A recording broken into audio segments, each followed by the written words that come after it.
Well, David, I've spent some time looking back at some of the video we had, press conferences from the very beginning. I think in looking at it, the one thing I noticed the most is you just seem so shocked. What were the feelings standing there initially when all of this began? You mean like starting when they were allegedly carjacked or after she confessed, or? Right. When they were initially kind of carjacked. Disbelief and that, like, surreal, this can't be happening. And then it was, well, we gotta find them. Whatever it takes, we gotta get busy, we gotta find them. What do you remember about Susan during those 9 days where you were looking?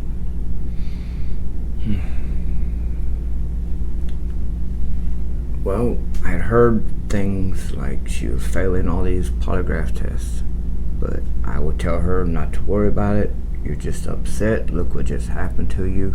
I was trying to, like, coach her through how to pass a polygraph. I was telling her, like, I was giving her ideas like, think of a meadow on a summer day, things like that to help pass.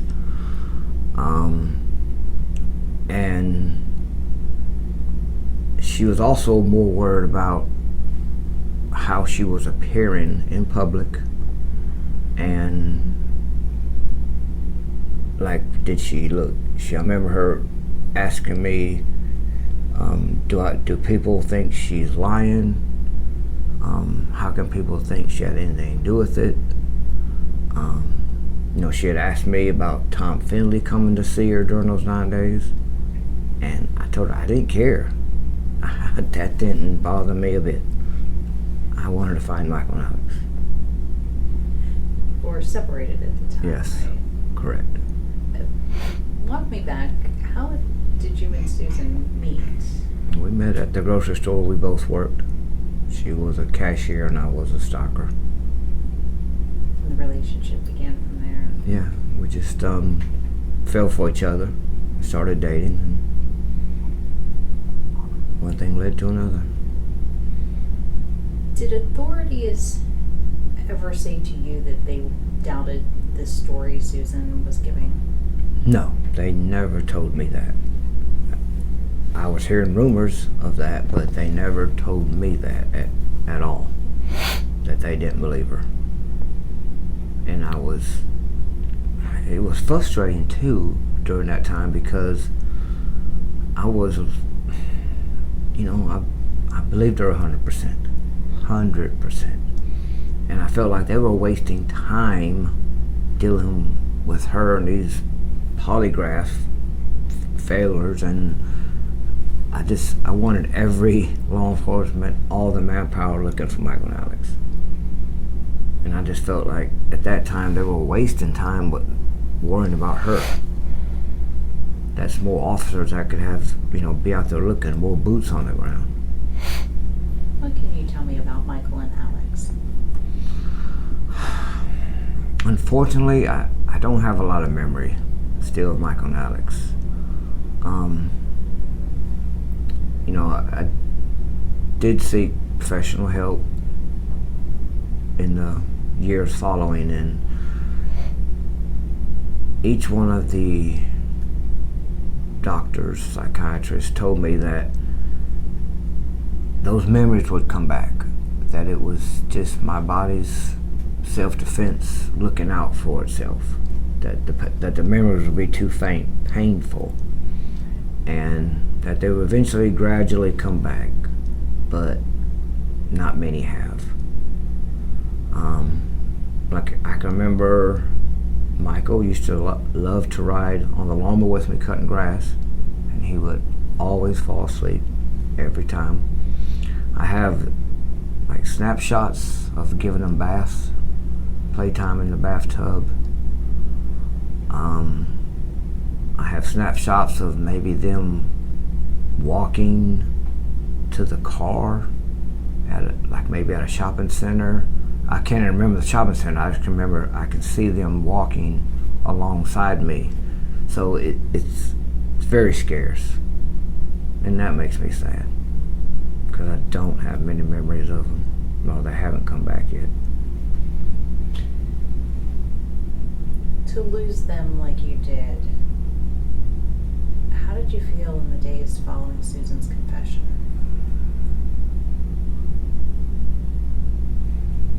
I didn't understand it.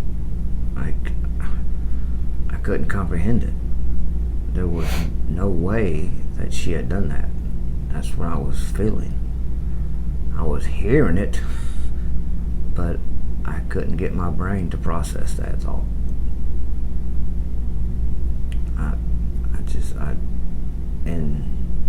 And the thought of that they were gone forever, that was even harder to process, that I was never going to see them again. Plus you were only, what, 23 at the time? 24. 24. Yeah. So young. Yeah.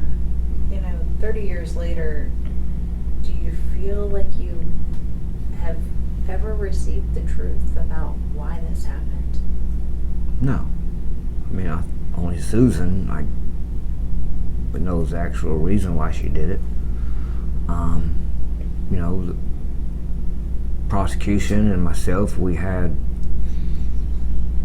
our opinions of why she did what she did. And I did ask her. The one time I did speak with her, which was about a month after she was arrested, saw her in Columbia, South Carolina, at a prison where they were keeping her, and we spent about an hour together.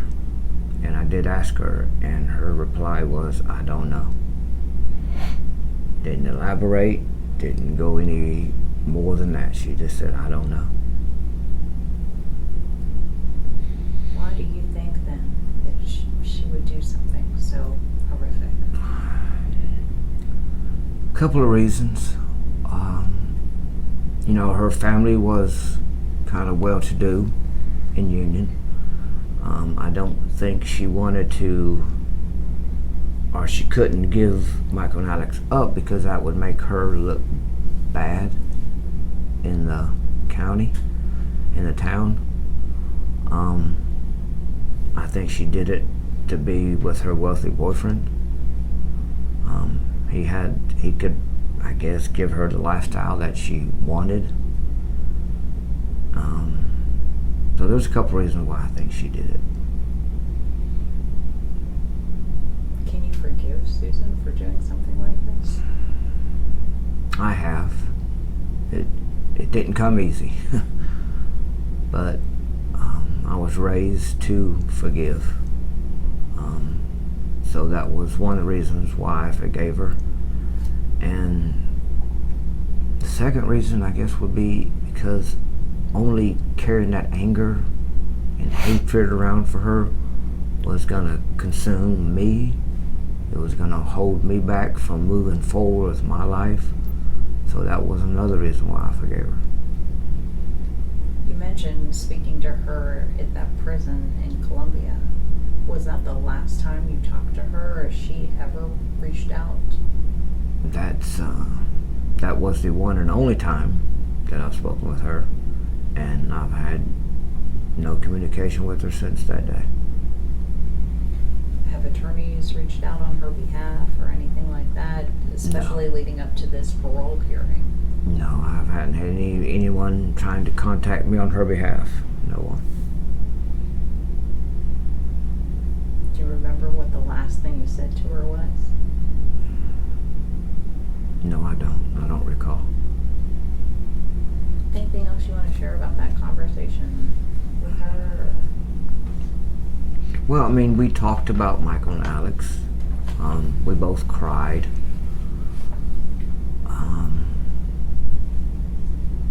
And she did say she was sorry for what she did, but then and up to this day, I don't think she really meant it or that it was heartfelt, because she said it such a casual way.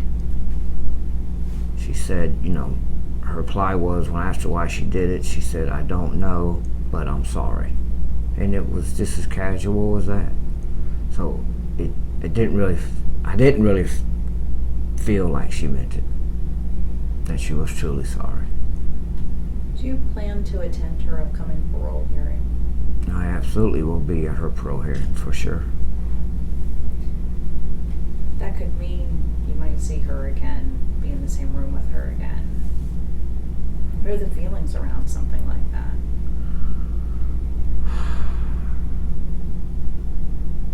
It scares me because I don't want to see her. It makes me nervous and just dreading the whole possibility of seeing her again. I'm dreading all of it. Is there something that you would want to say to her now?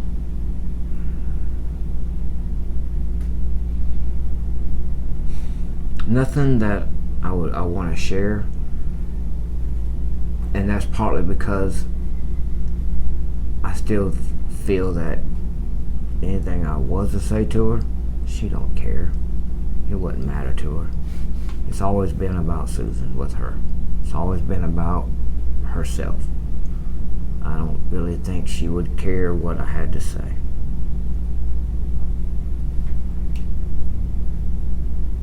Have you thought about what you might say to the parole board? Somewhat. I don't know if I'm going to put pen to paper and write something out, or if I'm just going to speak from the heart when I get my chance. But I just want them to know that letting her out, that would be a grave injustice to Michael and Alex. That she doesn't deserve to be free ever again.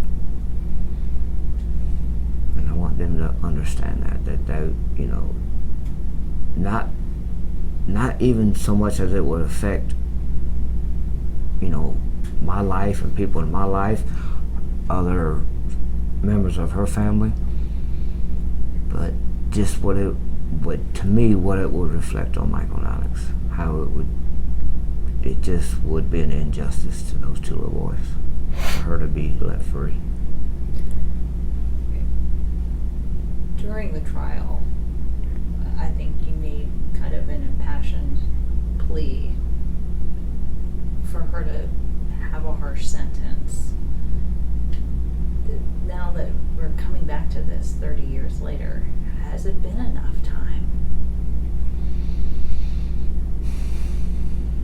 Well, you know, the solicitor, Tommy Pope, we talked about it before the trial began, and we agreed both to seek the death penalty, which we did, but, you know, the jurors felt different, and, you know, we respected that, but just 30 years for taking 2 lives, and it was done maliciously, with malice and forethought. No, 30 years is not near enough for what she did. Michael would be what, 33, 34? 34. And Alex would be 31. Yeah, they didn't really get a chance to experience life. No, they did not. She took that away from them. Susan doesn't, I don't know if she even comprehends or again cares of the damage that she has done. And the number of lives impacted. Right. It's not just her life, your life. So many people's lives. Aunts, uncles, grandparents. I don't think she has a clue of how much damage she done. Someone told us that she maybe had a picture of Michael and Alex in her prison cell. That was something that maybe you didn't want to happen. That's the first I've heard about that. Oh, okay. So I can't speak to that. Okay, that's what, I wasn't Yeah. sure whether that was correct or not. Yeah, I've never heard that before, so. Of course, you have family and friends that you're leaning on. How much are you leaning on them during this time as this parole hearing comes up? A lot. And probably more than I even let them know. Because I don't want to bother them. They've got their own maybe anxiety or fears of the parole hearing themselves, so I don't want to burden them, but I lean on them more, I guess, emotionally and mentally than they probably know. And of course, I know Tiffany has been a rock for you. Yes, she has. How are you helping him through this process? I just try to be there and just listen and just be there for him for whatever he needs. Some days it may be just to let him be a sounding board, and other days it might be for me to tell him what I think, and give him my advice back. But most of the time it's just being a sounding board, because over the years he's had his own thoughts about everything, and there was no changing the way he was thinking about those, that certain issue. So, just supporting him in whatever, he wants done to do. Do you lean on her then? I do lean on her. Very much. Probably don't tell her enough how much I appreciate her, but I do lean on her a lot. You talked about moving forward with your life. You all were married in 2003, Yes. Mm-hmm. and you have a family of your own. We do. We have a daughter together, and then I have a son by another female. But so I have 2 more children, yes, and then we have one together. Are there good days, Tiffany, or are there bad days? There's both, but the not so many bad days anymore like there used to be. However, with this parole hearing coming up, I think it has been stressing him out more, and I wouldn't really call them bad days, but stressful days. But he has gotten over the dark years, and where all he wanted to do was sleep and just lay around in bed. He's gotten past that, but now he just just get past this milestone. And This is tough. I told you I'm scared to death of seeing her. I'm scared to death she might get out. It's a lot.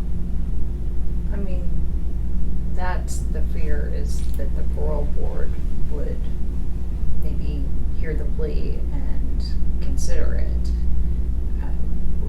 What are you worried about? I'm worried that they'll have sympathy for her.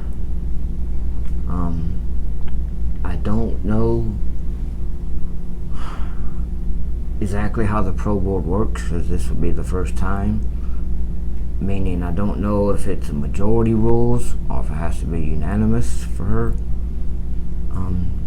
to get paroled. But if it has to be just a majority rules, that really scares me. Because then it'll only take a couple to have sympathy for her, and to think that 30 years is enough. And I'm terrified that she could possibly get out.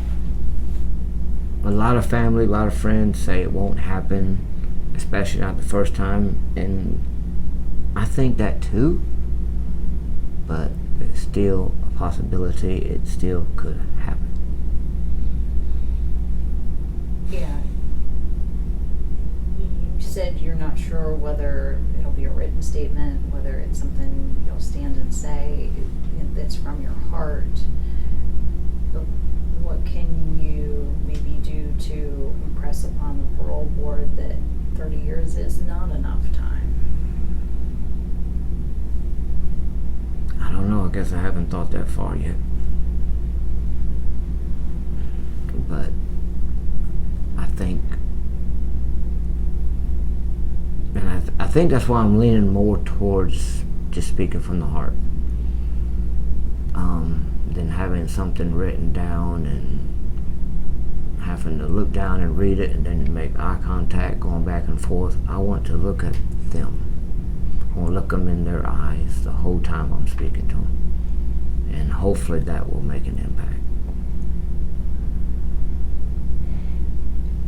I think as we spoke with the Union County Sheriff, who could potentially be asked his opinion, talking to Tommy Pope, the prosecutor who handled the case, and some others, everybody says their recommendation is that she not receive parole, based a little bit on some of her behavior as it relates to her time in prison. Have you followed any of that at all? And what are your thoughts? I haven't tried to keep up with Susan while she's been in prison, but when something would happen and it would make, breaking news, I know about things she's done in prison, with affairs with the guards and drug use, but have I tried to keep up with what she's doing in prison? No. I've tried to forget her. And I think I was doing a pretty good job up until this year. Is this year harder because of the parole hearing and because it's another one of those milestone anniversaries? 30 years, it seems like a long time, but I think it's more the parole hearing that's causing me concern and worry. And then knowing that I'm going to have to go back every so often and go through it again. That's right. Depending upon what the parole board decides, this could be an every year type of thing. Right. This could be an every 5-year type of thing. Exactly. To have to keep making an argument, how tough is that going to be? I don't know. I haven't got that far yet, but if it's anything like the first one, it's gonna be some long years ahead. Because every time she comes up, I'm gonna be scared to death. This is gonna be the one that she might get out. Yeah, just for your family, Tiffany. What are your thoughts? It has been very weighing heavily on me as well. Of course, we knew each other at the time that everything happened. So I've been with him since the beginning. I've seen everything, every heartbreak he's went through. I've seen all the tears, all the pain, Depression. I've seen it all. And to know that she's what has caused all of that. It's just, there's no way to describe how I feel. It's just very frustrating to think that she could possibly get out. Makes me, angry when I think about her getting out. Because like he said, she's 30 years for 2 lives is nowhere near long enough. And of course, when she was given her life sentence, the jury wasn't allowed to be told that life meant she could get parole after 30 years. 30 years to life, right. They just thought, she's going in for life, which is what I thought at the beginning too. So, A lot of people have thought that. I've had people approach me in the last few months, saying, I saw something about your ex-wife coming off parole. I thought she went to prison for the rest of her life. I said, well, she got life, but it wasn't true life. So, yeah. Right, and like you mentioned, the jury couldn't be told that. right. That must have been a frustrating part of the whole process. It bothered me some, but I think it bothered Tommy Pope the most. And I think the world of that man. I think the world of Tommy Pope. Have you created a tight bond having been through this together? Yes, we have. We're good friends. He, in that conversation I was talking about before the trial, he was under a lot of pressure from like the city council and other officials of the county not to seek the death penalty because they were worried about how much it was going to cost the county to seek it. That's what they were worried about. And I told Tommy, I said, Tommy, you can't let that be the deciding factor. She deserves a death penalty for what she did. And I told him, I can't pursue that. You're the prosecutor. You have to do that. And he told me after that conversation is what helped him to decide what to do. He realized that, it couldn't be about what it was going to cost the county and how much it was going to cost the county to seek the death penalty. It had to be about the lives impacted. Yeah, absolutely had to be about the lives impacted and who lost their lives.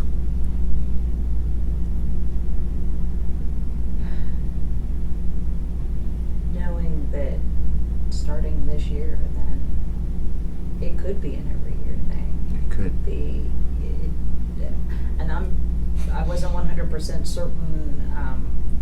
Having talked to people, I guess it's up to the parole board to decide how often they'll come back to it. No, I've heard that it's based on what the person did too. Okay. That has some to do with it, or has some play in how often they'll come up for parole. Okay. So, well, I guess we'll find out soon. It's something that never ends for your family, though. No, it doesn't. And going back to what I said, she has no idea what the damage she has caused. And it just keeps going. And going back to something he was saying, for the last 30 years, we've not mentioned her name. Her name has just been, and we don't think about her. She's in jail. She's been taken care of. Michael and Alice is who, we want people to remember. Remember Michael and Alice. Don't remember their mother. But yet this year, like he was saying, has brought back her more to, our forefront. So we've had to think more about her and say her name more. So yeah, it has made it hard. How can people remember Michael and Alex? Just that they weren't just pictures that they saw on TV. These were two little living, fun-loving little boys that had their own personalities, that had their own character traits. And I want people to, when they think of Michael and Alex, to smile. Not think about so much what happened to them. I know they're intertwined, but I would like for people, when they think about them, to put a little smile on their face. Is there anything you want the public to know, just, going forward and as the spotlight comes back on this case a little bit this year because of the parole hearing, that maybe they're not aware of, even though this What you mean? case got so much attention? I don't know what you're asking. Is there anything you just want, like, the community to know? Is this comes about more over the next month, it maybe gets talked about a little bit more, that maybe I haven't asked, or, you just want them to be aware of?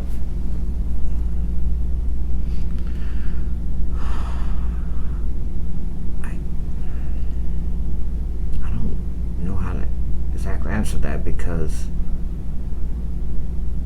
I want to say to the public that feels she should stay behind bars to reach out to the parole board in letters or emails. But then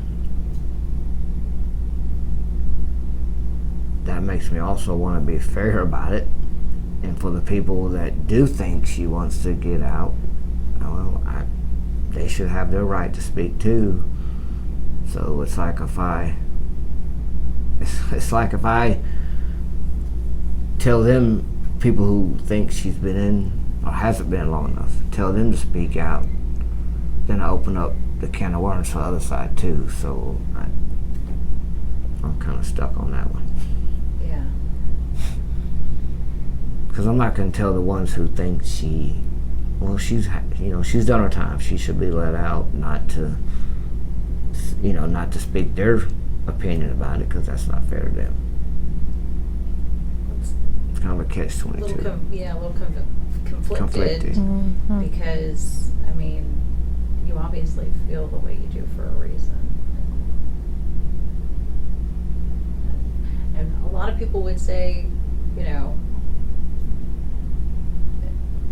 maybe you don't need to feel so much compassion for the other side. It's not compassion. It's being fair. They have the right to, voice their opinions, the same as the other side. So it's just being fair. It's not about compassion, at least not for me. Anything you guys can think of? I think that was a lot of what I had. This might be weird. I'm going to ask a couple questions. If you don't mind just responding to Jen. Do you remember, you guys were pretty young. Do you remember when you found out you were going to have your first child, how you felt? Take that one. When we found out that we were going to have Savannah, it was just overjoyed for me, because I've always wanted to be a mother, and I would have had several more. But and then he was excited when once he found out, and then the day that she was born, I think he formed a bond with her that was unlike any other. And he held her in his arms, and he promised her that she would never ever hurt, and she would always be loved, and he made a bond to her. And of course, I have a bond with her like no other, and that's why I had always even before then couldn't understand how a mother could take away their child. Didn't truly understand it until I became a mother myself. And once I had her in my arms, there was absolutely no way that I could ever harm this sweet baby. And now she may be 23, but she's still my baby.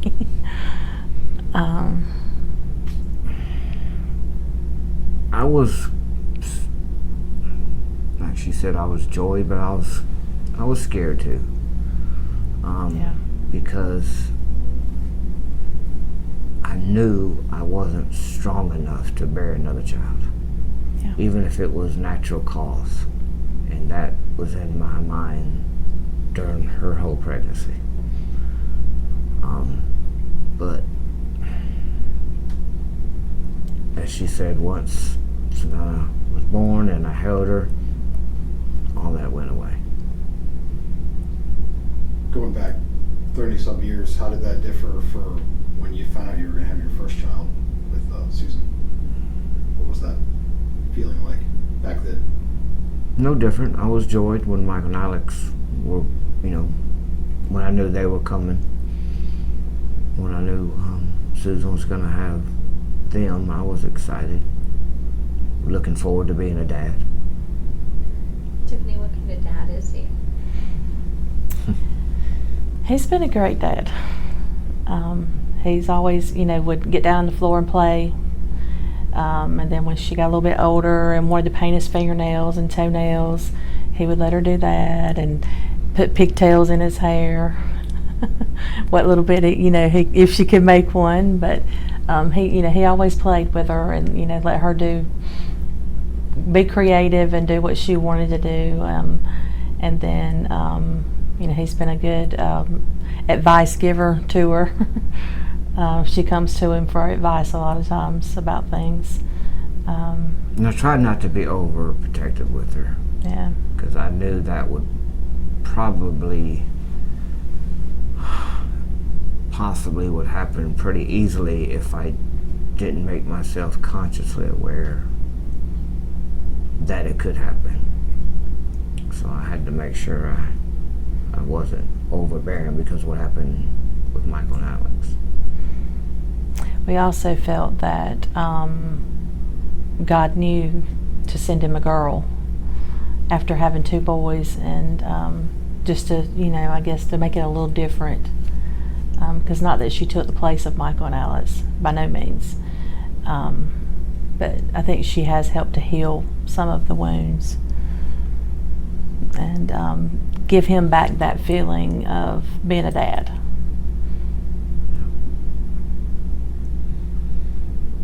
Was it you said it was a role you were excited for. I imagine, I don't have kids of my own, but, anytime you become a parent, there's always probably, There's always fear. yeah. Even now, like I said, with her being older, I still worry about her every night before I go to bed. It's still, is she okay? Did she make it home okay tonight? Because she's moved out and got her apartment of her own now. So, just you always worry about them no matter what. So I think the fear, or I guess that would be the one difference between the two sets of children. With Michael and Alex, I didn't worry that I was going to lose them. That fear wasn't there. But then after I lost them and was going to have more children, that fear did come up, and I did have to make peace with it. So that is one difference between the two sets of children, was worrying that I would have to bury another one. Do you remember where you were at, or kind of the day that you found out that Susan was responsible for their deaths? Yeah, I was at her parents' home. How did you process that information? I mean, I can't imagine. I heard about it, her confession on TV. Sheriff Howard Wells didn't even let me know first. Not even phone call or anything. I started hearing all these reports on TV that she had been arrested, she had confessed. So I was beside myself trying to figure out what they were talking about. But I found out, that what had happened to him, like the rest of the world found out. Kind of speaking of that, I mean, obviously that's a very traumatic experience, but then you when you get to the trial and everything like that, it was such a media circus, for lack of a better term. What was that like for you to navigate those waters on top of obviously the tragic events you were coping with at the time? Well,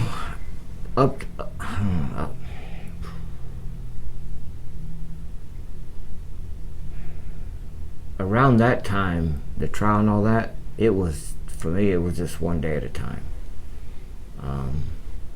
The media frenzy was out of control. I had them hiding in trees, they were hiding in shrubberies, they were chasing me in their vehicles. And that was very frustrating. But I had to, like, in my mind, I had to break it down and slow all that down, and I knew that they were just doing their job. Some were beyond intrusive, but most of them were respectful. They were just, doing their job. But so I had to slow it down and put it in its own place so I could focus on the trial, and because that was my main goal when the media was really bad. So I had to just process it and shuffle things around in my mind and deal with the priority or things that had the most priority at that time. And some of that was just, guys, some of that was just staying alive. It was dark. When that was all over with, you mentioned, almost forcing yourself into a headspace to deal with the task at hand, and then dealing with some of the extracurricular challenges the media came at you with and stuff. When it was all said and done and the trial was over and the media sort of makes its way out of Union to the next thing, what was it like for you when things kind of quieted down after all of that? I mean, I can't imagine. Was it almost worse after the fact, when there weren't so many things going on? No, I look forward to it. Oh. No, I was ready for them to go away. I was ready for the tension to go away. But also had the issue, not only after the media went away, you couldn't go anywhere without people recognizing him, because wherever we went, somebody recognized him. And they still do that. They still do. It's not as but bad. It's not as bad. But it still immediately happens. after, it was, people were staring, they were whispering, they were, and so that just constantly made things at the forefront. So that was when we moved to Florida to try to get away from some of the attention and that helped for a little while, because people weren't expecting to see our faces in Florida as much. How long were you gone for? When did you move back? It's about 3 years. Well, about 2.5. 2.5 years. Two We're and a back half, three in. following the... From November the trial, 95 yeah. to 97, so yeah. That's what, has it been tougher to decide to stay in the area where so many people know about the case?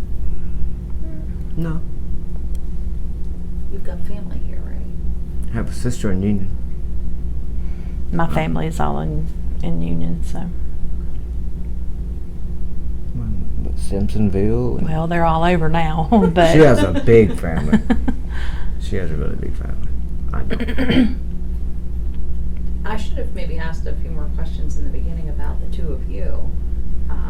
And did you know each other in school, or Mm-mm. No. how did you all meet?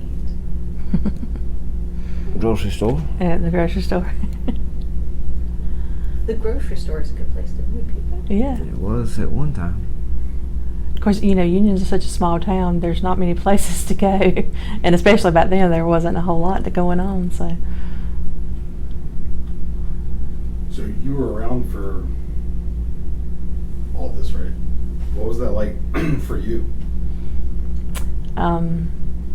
So as he said, they were separated, and we had started seeing each other. So I was in, I was in college at the time and working, and so I was having to continue my daily activities all the time, worried about, where's Michael and Alice, and then every car that passed me, looking at the car, looking to see if they were in it. And then I can still remember where I was. I was at work when the announcement came out on TV. She knew Michael and Alex. We Yeah. would take them out to eat. We'll go out to eat, and they'd be with us. So she knew them intimately. Yeah. You'd been around the boys then. Yeah, a few times I had. So it was, it was heartbreaking to me as well. Even though they weren't my flesh and blood. I've always loved children, so they were already, in my heart. So it just made it hard to hear the news, and like I said, I believed her too. So The trial was, I'm sorry, if I don't say it, I'll forget it. Like, trial. Unfortunately, she was asked to not attend the trial. Yeah. Because it could reflect on the jurors in Susan's favor. Because she was being labeled as the mistress. And that was hard for her, wanting to be there.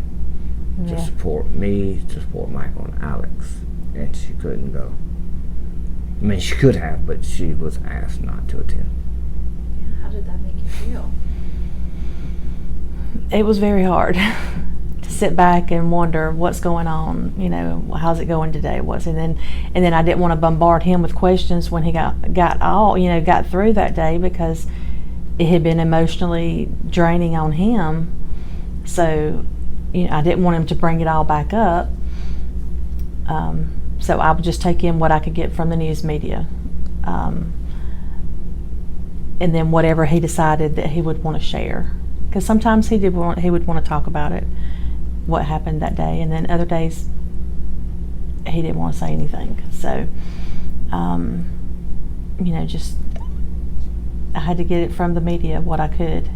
As much as I hated the media at the time, because they were, like you said, I can remember one that they were sitting across the road and had a blanket over their head hanging out of their car, waiting on us to come out of his apartment. And they chased us on the motorcycle. And it was scary, things that they would do for us. So it made us, gave us a different perspective of the media at the time. And then, they've been more respectful over the years, and, it hasn't been as bad. But yeah, that was very tough times. This might not be an answerable question. How did you guys navigate that as a young couple? And, now here you are, decades later, still here. I don't know. Yeah, I don't know either. Like I said, I don't know how to answer that. We just figured it out day by day, year by year. I can't give you one answer. Well, we did this, or we tried this. No, we learned to have thick skin. That for sure.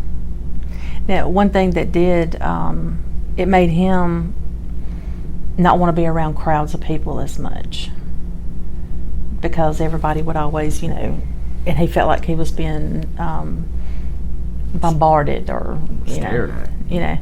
So he's more of a homebody, and still to this day would rather stay at home than go do something. Me more so than her. I like to go. I like to go do things. I like to go on vacations and things. We took a few vacations that he enjoyed, I think, but he was always ready to get back home. Can you ever truly escape it? I mean, I think as we were talking to people looking back at this case, that was the one thing people said, even on vacation, if somebody said, okay, where are you from? And they said Union, South Carolina, then they would ask the question, do you know Susan Smith? Right. Right. So I assume, like, I don't know, could you ever get away from it? Totally? Probably not. Mm-mm. She's put a tag on Union, South Carolina for who knows how long. And it was so bad that at times, I got to where I would say I'm from Spartanburg. I'm from Spartanburg, South Carolina, outside of Greenville. Which that's where, we do live in Spartanburg now. But there for a while, that's what I would say to people when they would ask when I was out of town, because I didn't want them to ask.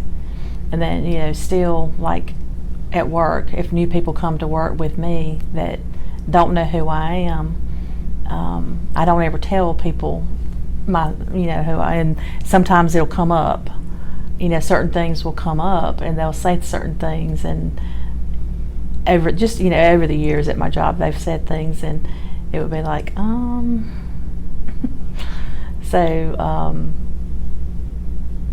it has, made that. I hope you can edit this, so I'm getting my thoughts all mixed up, but It does, it makes it tough. it does. But yeah, I never would come out and just tell people when I would meet them, It's not something to brag about. Yeah, it's not that's something that you want to tell people, but then it, something will come up in conversation, and they'll go, oh, you remember that Susan Smith woman? And I'll be like, yeah. But I still get people, heartfelt people, that come up to me and tell me that, they still pray for me. They still think about Michael and Alex.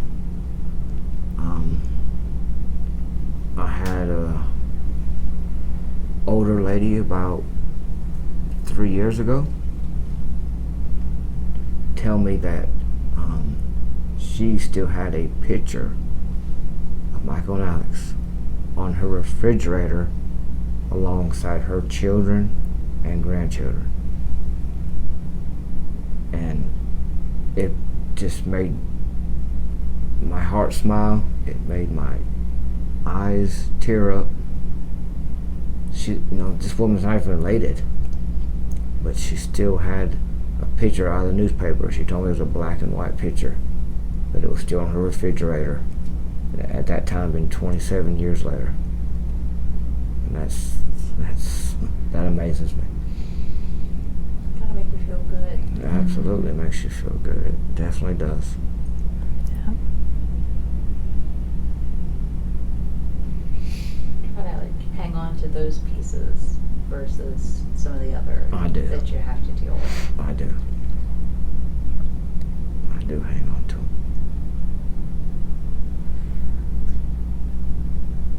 I think that's all I have. Is there anything you want me to include that I didn't ask, or? Well, this was a pretty Well, I in-depth appreciate- interview, yeah. And I appreciate the time and your willingness to talk about this. I imagine it's not easy, and I know you don't do a lot of these, just because I imagine it's hard to, Talk about it. yeah.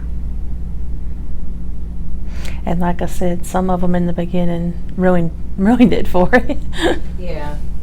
Well, some of those instances sound awful about what you had to deal with over the years. But one of the best tips I got